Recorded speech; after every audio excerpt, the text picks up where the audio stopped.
Hi అండి అందరికీ welcome to my YouTube channel కుచు స్పెషల్ డిషెస్.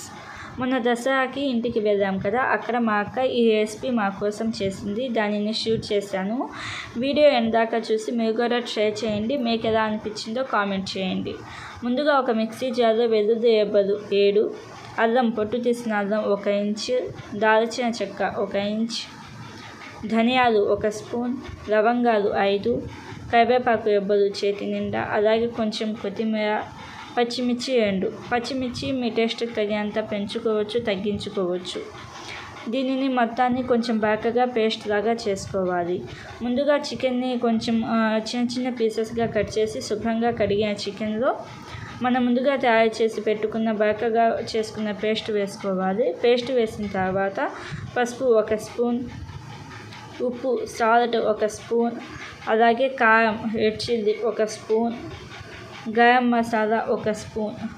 గరం మసాలా వేసిన తర్వాత మొత్తం బాగా కలుపుకోవాలి. ఒక 2-3 మినిట్స్ పాటు ఈ మసాలాలు మొత్తం ముక్కలకి తగిలేటట్టు 2-3 మినిట్స్ బాగా కలుపుకోవాలి. బాగా కలుపుకున్న తర్వాత ఇక్కడ నేను మొక్కజొన్న పిండి కార్న్ఫ్లోర్ ఒక 1/2 కప్పు నుంచి 3/4 కప్పు దాకా వేస్తున్నాను. కార్న్ఫ్లోర్ ఒక్కటే వేసుకోవాలండి, బియ్యం పిండి అలాగే శనగపిండి ఏమీ అవసరం లేదు. కార్న్ఫ్లోర్ 1/2 కప్పు నుంచి 3/4 కప్పు దాకా వేసిన తర్వాత మొత్తం బాగా కలుపుకొని ఫ్రీజర్లో ఒక ½ అన్ అవర్ నుంచి 1 అవర్ దాకా కూడా పెట్టుకోవచ్చు. నేనైతే 1 అవర్ పాటు ఉంచాను ఫ్రిడ్జ్లో. 1 అవర్ తర్వాత బయటికి తీసి మొత్తం బాగా కలుపుకొని ఒకసారి మీడియం హీట్ ఆయిల్ ఉండిద్ది కదా, అంటే మీడియంగా హీట్ అయిన ఆయిల్లో ఒక్కొక్కటి డ్రాప్ చేసుకొని మీడియం టు లో ఫ్లేమ్లో కుక్ చేసుకోవాలి.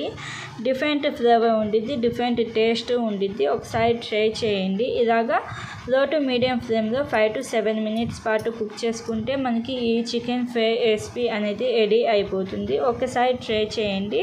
టేస్ట్ ఎలా అనిపించిందో కామెంట్ చేయండి. అలాగే మీకు ఏమైనా రెసిపీస్ కావాలంటే కామెంట్ చేయండి. ఆ వీడియోతో నేను మీ ముందుకు వస్తాను. Thank you for watching.